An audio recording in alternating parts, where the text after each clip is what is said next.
Did you know that one of Hollywood's most beloved comedies was actually born from heartbreak, rivalry, and a very clever plan to save a movie star's career? The Philadelphia Story is more than just a funny, glamorous film about weddings and second chances. It is a story full of secrets, surprises, and moments that almost never happened at all. So sit back, get comfortable, and get ready to hear some things that will completely change the way you see this classic movie. Let's dive in and discover 20 weird and amazing facts about the Philadelphia Story.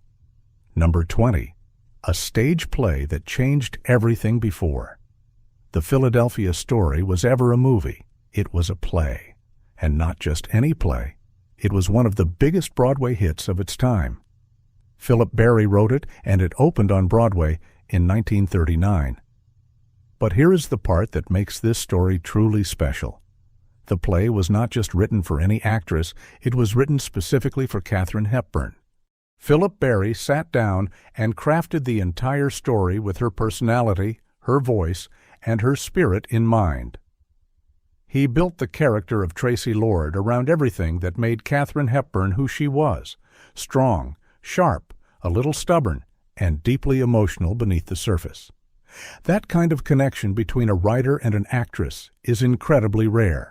Most plays are written, and then actors are found to fill the roles. But this time, the actress came first. The character grew from her. Philip Barry had seen Katharine Hepburn perform before, and he believed she had something that no other actress could bring to this particular story. He wanted someone who felt like both a goddess and a real human being at the same time. Someone who could be admired and criticized in the same breath. Hepburn read the script and immediately understood exactly what Barry had created. She did not just love the play. She saw it as something that could change the direction of her entire life in Hollywood. And she was absolutely right. The play ran for over 400 performances on Broadway, drawing enormous crowds and glowing reviews. Audiences could not get enough of Tracy Lord and her complicated love life. By the time the curtain fell on the final Broadway performance, everyone in Hollywood was paying very close attention. What looked like just another romantic comedy on paper was actually the beginning of one of cinema's greatest comeback stories. The stage was set. Literally. One small play became the foundation for something much bigger than anyone expected.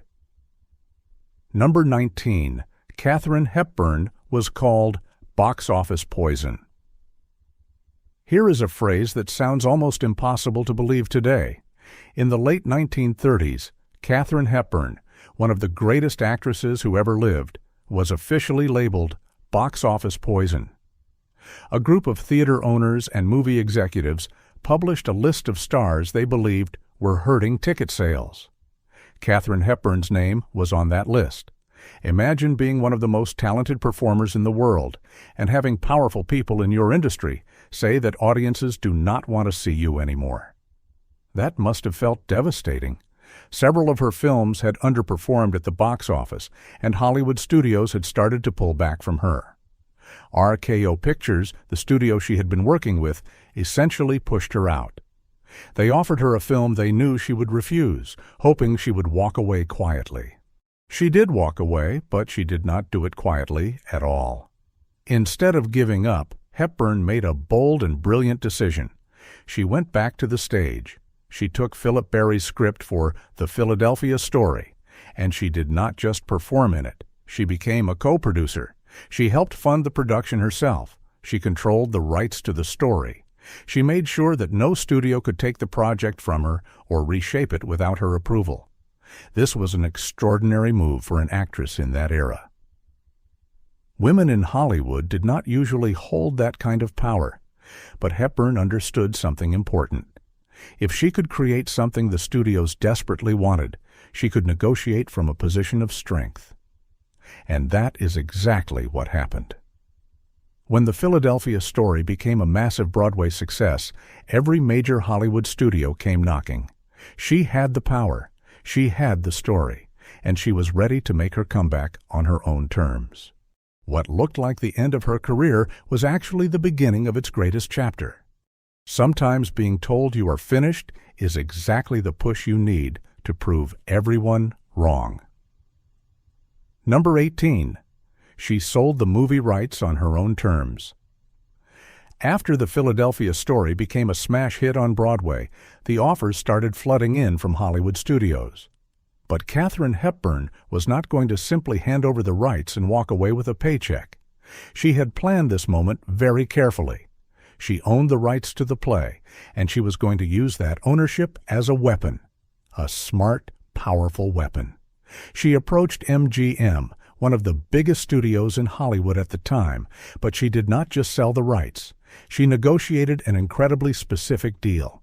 She insisted on 3 things that were almost unheard of for an actress at that time. First, she demanded the right to star in the film herself. No other actress would play Tracy Lord on screen. Second, she wanted approval over the director. She was not going to let just anyone shape this story. Third, and perhaps most impressively, she insisted on having a say in who her co-stars would be. MGM agreed. The studio wanted this property badly enough to give Hepburn conditions that most stars could only dream of. She had turned the tables completely. The woman who had been labeled box office poison was now dictating terms to one of the most powerful studios in the world. She suggested both Cary Grant and James Stewart for the male leads. MGM listened. The casting came together exactly the way she envisioned. What Hepburn did was not just smart business, it was an act of creative courage. She understood that the only way to protect her vision was to own it first and negotiate second. She did not beg for a second chance. She built one from scratch and then walked into MGM holding all the cards. She did not wait for Hollywood to believe in her again.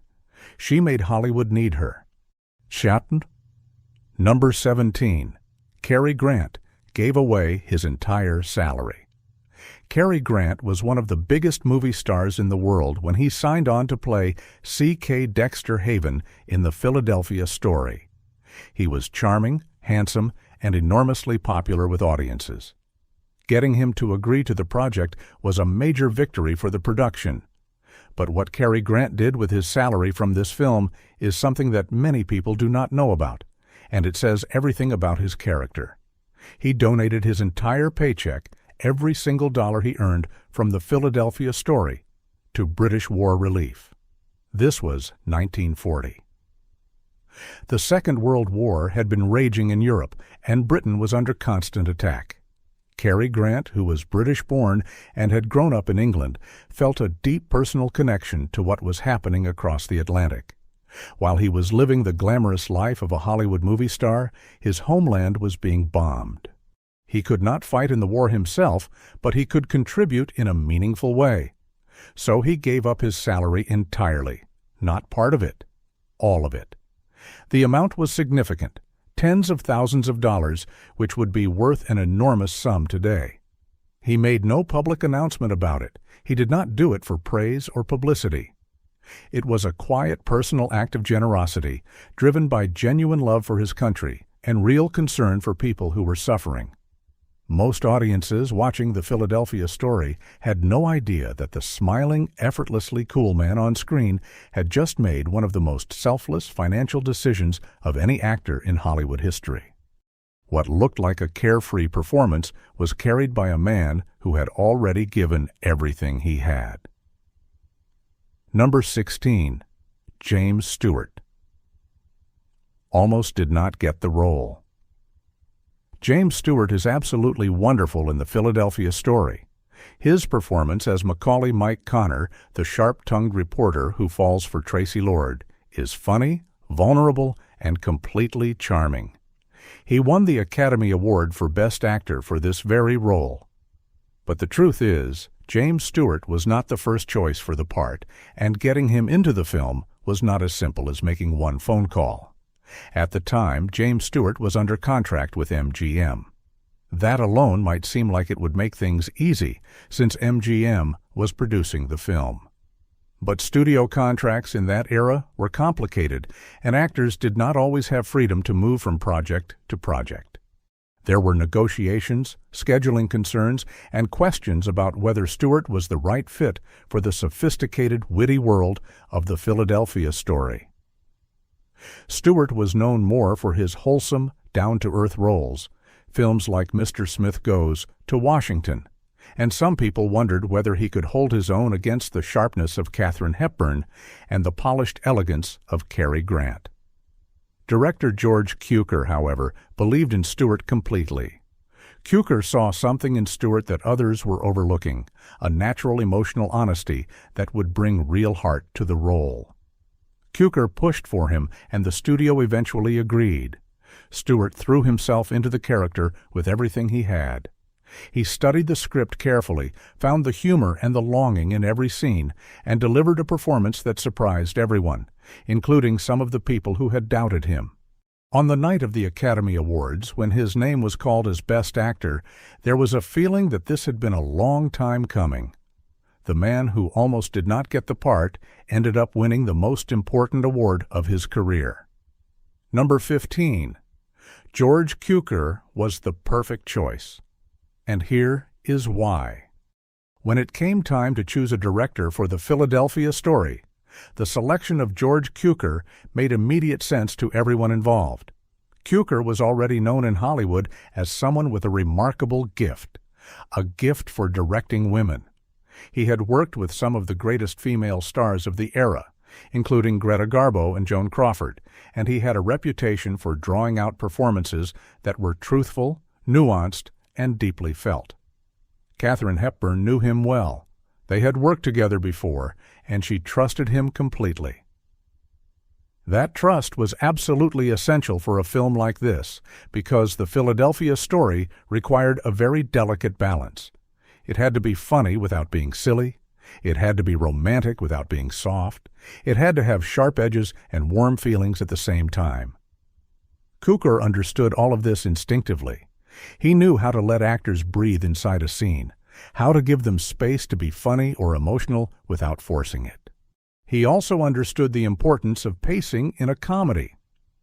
A joke that lands a half-second too late is no longer funny. A romantic moment that goes on too long becomes awkward. Cukor had an internal clock that kept everything moving at exactly the right speed. He also had a gift for creating an atmosphere on set where actors felt safe to take risks. He encouraged experimentation. He welcomed suggestions. He listened. For Katharine Hepburn, who had strong opinions about how the story should be told, having a director who genuinely listened was not just comfortable, it was necessary. Together, they created something that felt both carefully crafted and completely spontaneous. The best performances often come from the safest spaces, and Cukor knew how to build that safety. Number 14. The script was written in record time. Adapting a stage play into a film is never a simple process. You have to figure out how to open the story up, how to take something that lives in one or two locations and make it feel cinematic. You have to decide what to keep, what to cut, and what to add. This process usually takes months of careful work. But for the Philadelphia story, screenwriter Donald Ogden Stewart worked at an astonishing speed. He adapted Philip Barry's Broadway play into a full screenplay in a remarkably short period of time. Part of the reason for this speed was that the source material was so strong. Barry's original play was already beautifully written. The dialogue was sharp, the characters were vivid, and the structure was solid. Stewart did not need to rebuild the story from the ground up. He needed to honor what was already there while making thoughtful adjustments for the camera. He kept the best lines intact. He preserved the wit and the warmth of Barry's original vision. But he also added moments that could only exist in film, visual gags, physical comedy, and small details that the stage could never quite capture. His screenplay was lean, fast, and intelligent. It respected the intelligence of the audience without ever making them feel like they were watching something stuffy or intellectual. Donald Ogden Stewart won the Academy Award for Best Adapted Screenplay for his work on this film. And when he accepted the award, the applause was not just for a fast job well done. It was for a script that felt both effortless and deeply crafted at the same time.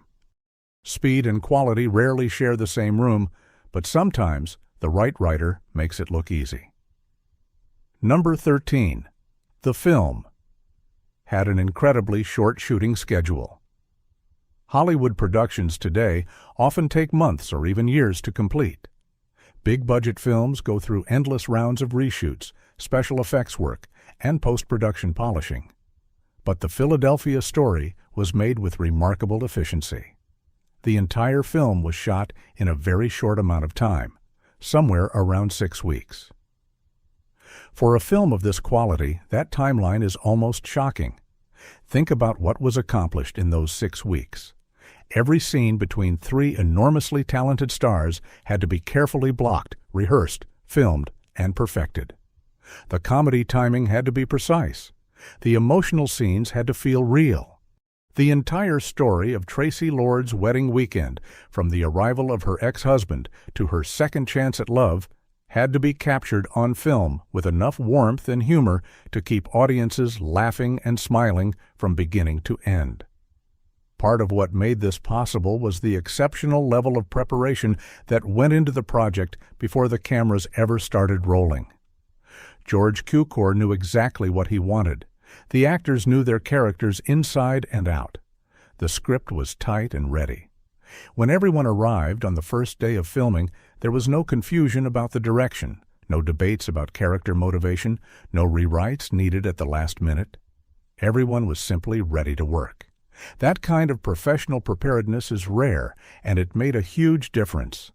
The result was a film that feels completely relaxed and natural, as if it practically made itself. But behind that effortless feeling was an enormous amount of planning and discipline.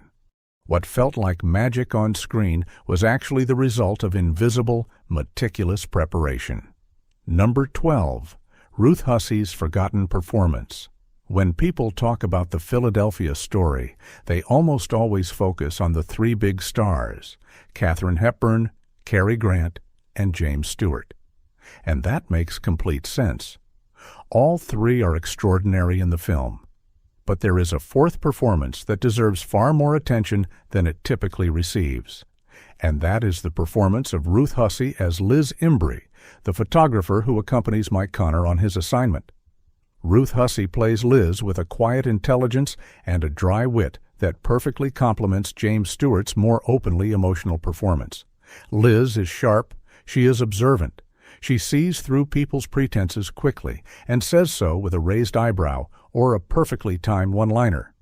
Hussey brings an enormous amount of warmth and humor to the role without ever overshadowing her scene partners.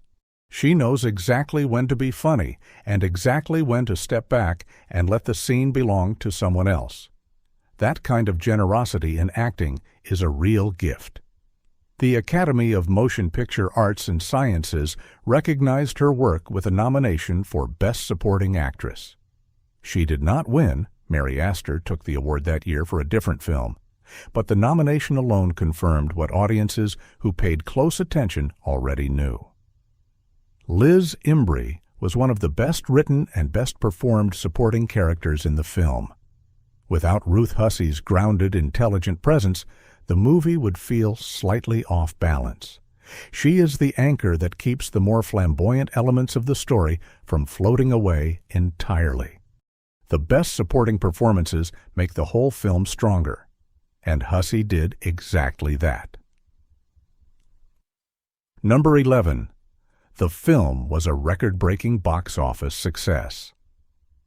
After all the planning, the negotiating, the fast filming, and the careful casting, the Philadelphia story arrived in movie theaters in December of 1940. And the response was extraordinary. Audiences came in enormous numbers. Critics praised the film enthusiastically. The movie became one of the highest-grossing films of that entire year. And in some calculations, one of the highest-grossing films of the entire decade up to that point. For MGM, it was a financial triumph. For Katharine Hepburn, it was something much more personal. It was complete and total vindication. The woman who had been called box office poison just a couple of years earlier had now delivered one of the biggest hits in Hollywood. The very people who had doubted her, dismissed her, and written her off were now watching their own audiences line up around the block to see her film. Box office numbers do not lie. People were not being asked to go see the Philadelphia Story. They were choosing to go. They went because the story was wonderful, and the performances were brilliant, and the dialogue made them feel alive and smart and happy. They went, and then they went back again. They told their friends. Word of mouth spread through neighborhoods and cities and towns across the country. Katharine Hepburn was not just back. She was bigger than ever. She did not just survive the fall. She turned it into the greatest comeback Hollywood had ever seen. Number 10. 6 Academy Award nominations. When the Academy Award nominations were announced for that year's ceremony, the Philadelphia Story received 6 nominations. 6. For a film that had been shot in 6 weeks on a tight budget by a studio that was initially uncertain about its prospects, that level of recognition was extraordinary. The nominations covered almost every major category. There was Best Picture, which meant the film was competing against some of the most celebrated movies of its time. There was Best Director for George Cukor, acknowledging the elegant and precise work he had done bringing this story to life. There was Best Actor for James Stewart, which recognized his breakthrough, dramatic comedy performance. There was Best Actress for Katharine Hepburn, finally giving her the recognition she had fought so hard to earn back. There was Best Supporting Actress for Ruth Hussey, honoring a performance that many casual viewers had taken for granted. And there was Best Adapted Screenplay for Donald Ogden Stewart, celebrating the script that tied all of these performances together. The breadth of those nominations tells you something important about this film. It was not a movie that succeeded in just 1 or 2 areas. It succeeded everywhere. In its writing, its direction, its performances at every level. Films like that are genuinely rare. Most movies have one strong element and several weaker ones. The Philadelphia Story felt balanced and excellent throughout, which is why the Academy recognized it so widely. A great film lifts everyone around it, and these nominations proved exactly that. Number 9. James Stewart's Unexpected. Win. On the night of the Academy Awards ceremony, James Stewart won Best Actor for the Philadelphia Story. He was genuinely surprised. And so were many people in the audience. Not because his performance was not worthy. It absolutely was. But because there was a widespread belief within Hollywood that another actor had been the front-runner for the award that year. Many people had expected Henry Fonda to win for his powerful, emotionally devastating performance in The Grapes of Wrath. Fonda's work in that film was widely regarded as one of the greatest screen performances of his generation. The feeling in Hollywood was that Fonda's time had come, but then Stewart's name was called. Stewart himself later admitted that he felt conflicted about winning.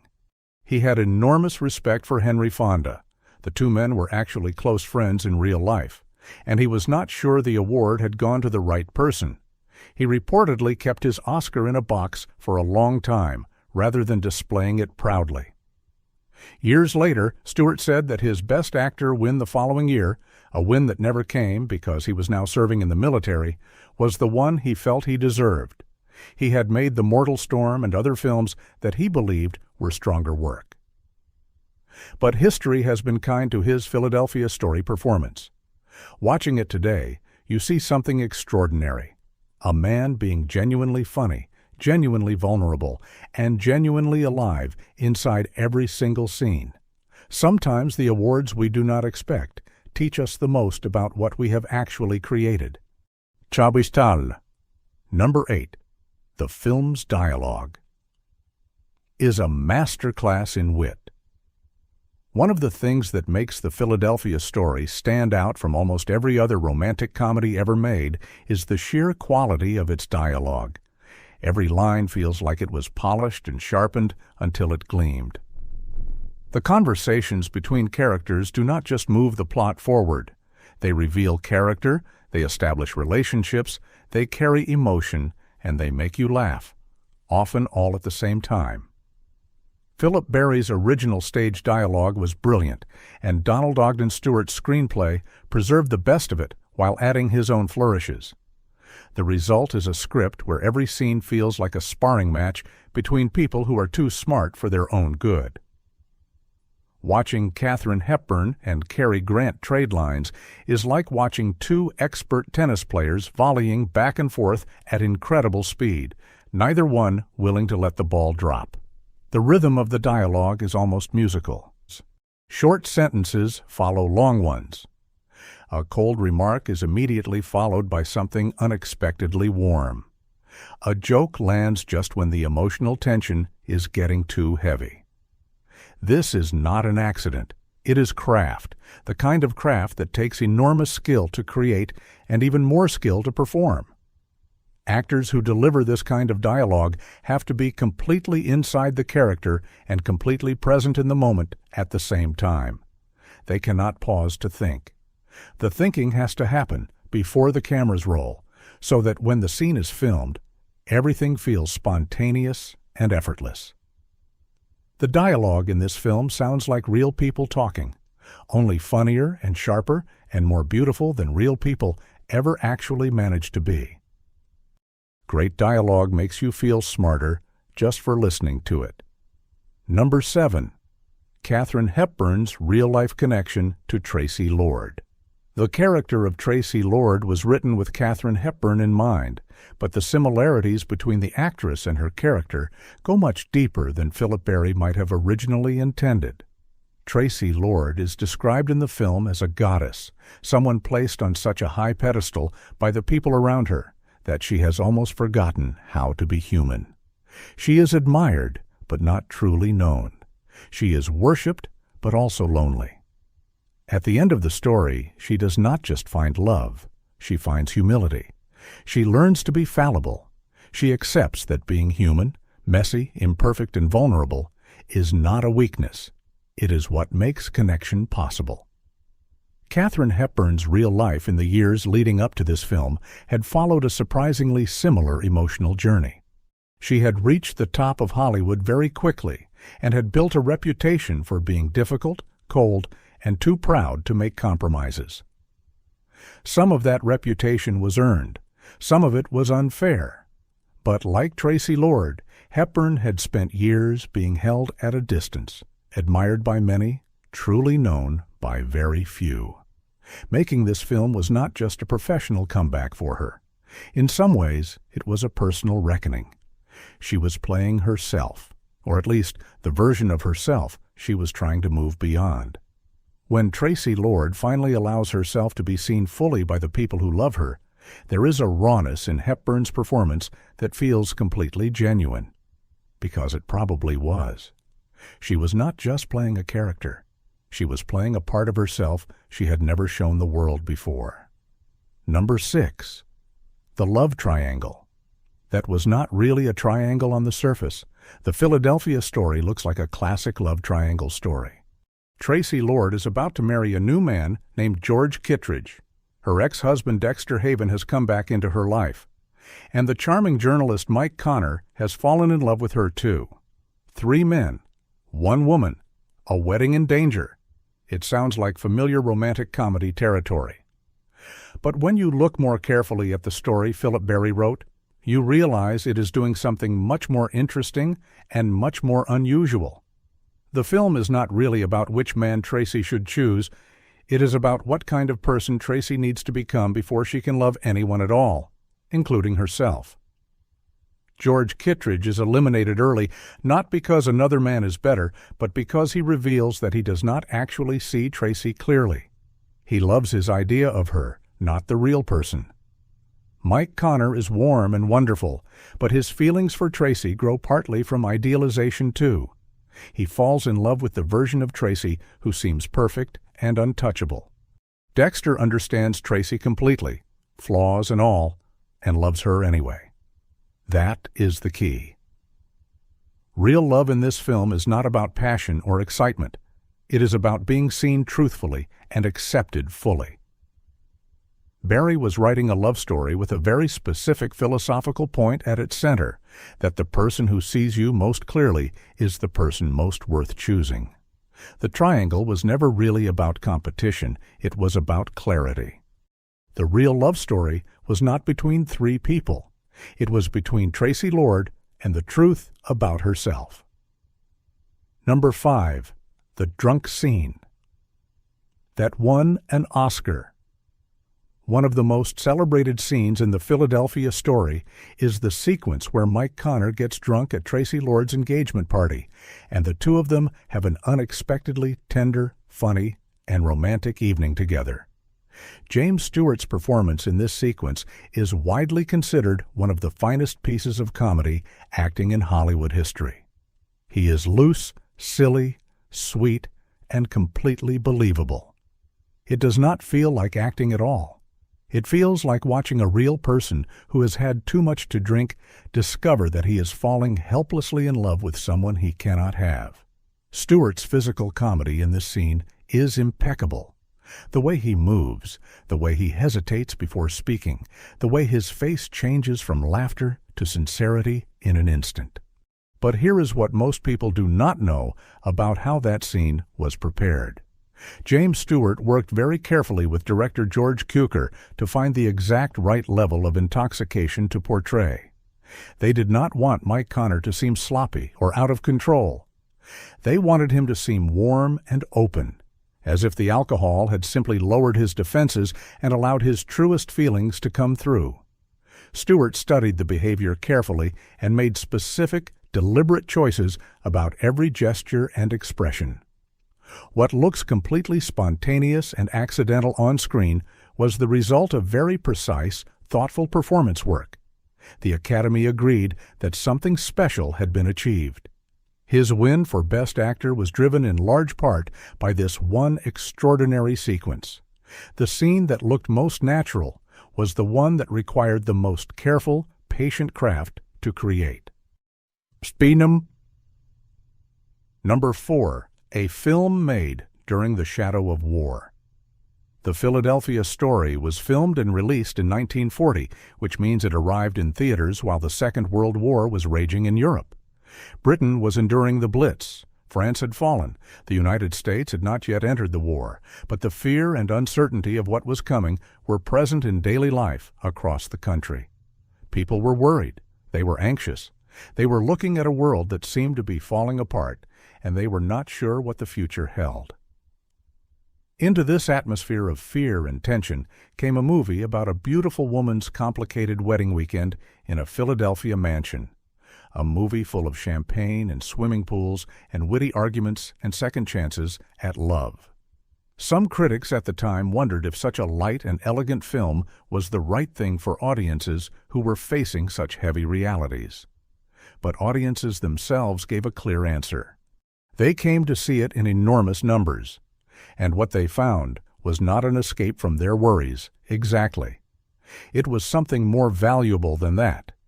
It was a reminder that wit and warmth and love and laughter were still possible, that beauty still existed, that people could still behave generously and forgive each other and choose wisely and find happiness.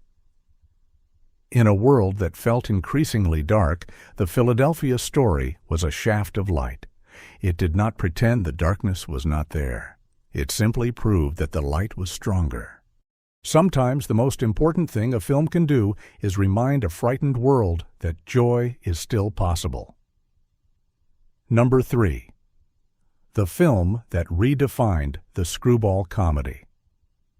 By 1940, the screwball comedy had already been a popular Hollywood genre for several years. Films like It Happened One Night and Bringing Up Baby had established the basic ingredients: fast-talking characters, romantic misunderstandings, physical chaos, and a happy ending. Audiences loved these films. But the Philadelphia Story did something different with the formula. It took the energy and the wit of the classic screwball comedy and added something the genre had rarely attempted before: genuine emotional depth. Tracy Lord's story is funny, yes, but it is also a story about pride, growth, forgiveness, and self-knowledge. These are serious themes, and Barry and Cukor never flinched from them, even while keeping the film consistently entertaining. The result was a movie that worked on multiple levels simultaneously. You could watch it as a pure comedy and have a wonderful time. You could watch it as a romantic drama and find it deeply moving. You could watch it as a character study and see something genuinely interesting and complex. Most films choose one of these approaches and commit to it. The Philadelphia Story chose all three and somehow managed to make all three work beautifully at the same time. Film historians have pointed to this film as a turning point in how Hollywood understood what a romantic comedy could be. It showed that intelligence and entertainment were not opposites. It proved that a film could make you laugh and make you think and make you feel. All in the same scene. It did not just make people laugh, it made them feel something they had not expected from a comedy. Number 2. Katharine Hepburn's partnership with Spencer Tracy began around this time. While the Philadelphia Story was not directly connected to the beginning of Katharine Hepburn's legendary partnership with Spencer Tracy, the timing is important and deeply connected to understanding who she was becoming as an artist and a person during this period. The Philadelphia Story marked the moment when Hepburn reclaimed her confidence, her power, and her sense of self in Hollywood. It was the professional resurrection she had engineered entirely on her own terms. And it was during the immediate period following this film that she began working with Spencer Tracy for the first time on Woman of the Year in 1942. Their partnership, both professional and deeply personal, would last for 27 years. It would produce 9 films together and one of the most celebrated love stories in Hollywood history. But none of it would have been possible without what Hepburn did with the Philadelphia Story. She had to prove to herself and to Hollywood that she was capable of being vulnerable, warm, and human on screen before she could be the partner that Tracy would need. Tracy once famously described Hepburn as having too much energy. She replied that it was his job to keep up with her. That dynamic, two strong, brilliant people who genuinely matched each other, became the engine of everything they created together. And the roots of it were planted in Tracy Lord's realization that being human was not a weakness, but a gift. She found her power again in Philadelphia, and then she carried that power into the greatest partnership of her life. Number 1. The film preserved itself through cultural memory. The greatest, most astonishing fact about the Philadelphia Story, the one that earns the top spot on this list, is not a behind-the-scenes secret or a piece of production trivia. It is something much harder to measure and much more remarkable to consider. This film was made over 80 years ago. The actors who performed in it are gone. The sets have long since been dismantled. The world of 1940, with its fashions and its language and its particular anxieties and dreams, has passed away entirely. And yet the Philadelphia Story lives. It lives not in a museum or an archive. It lives in the hearts and minds of people who discover it every single year for the first time. College students watching it on a laptop at 2 a.m, families discovering it on a rainy Sunday afternoon.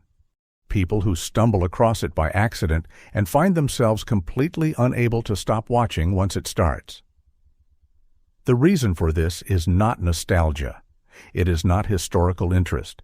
It is because the story at the center of this film, a person learning to be honest about who they are and open to being loved completely, is not a story from 1940.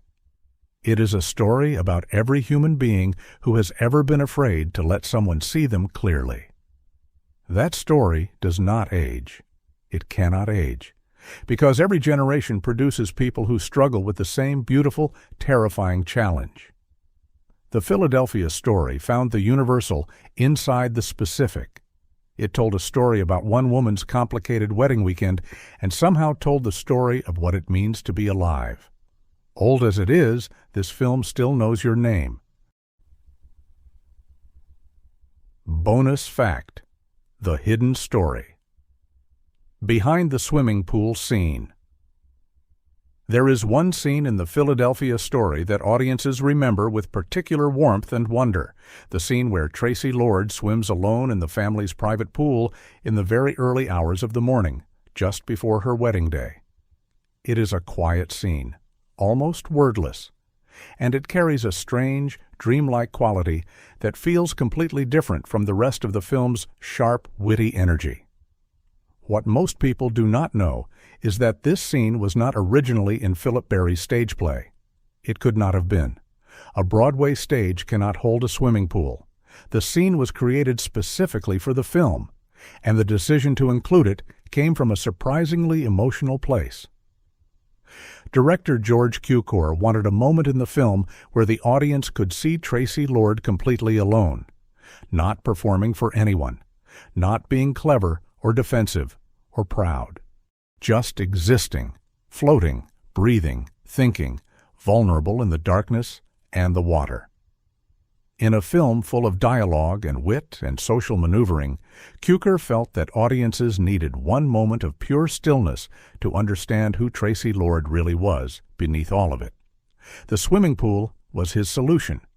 Katharine Hepburn arrived on the morning of the filming of that scene before the sun had fully risen.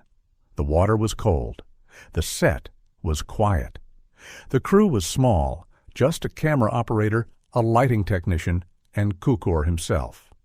They filmed in near silence. Hepburn moved through the water slowly and deliberately, and Cukor let the camera simply watch her.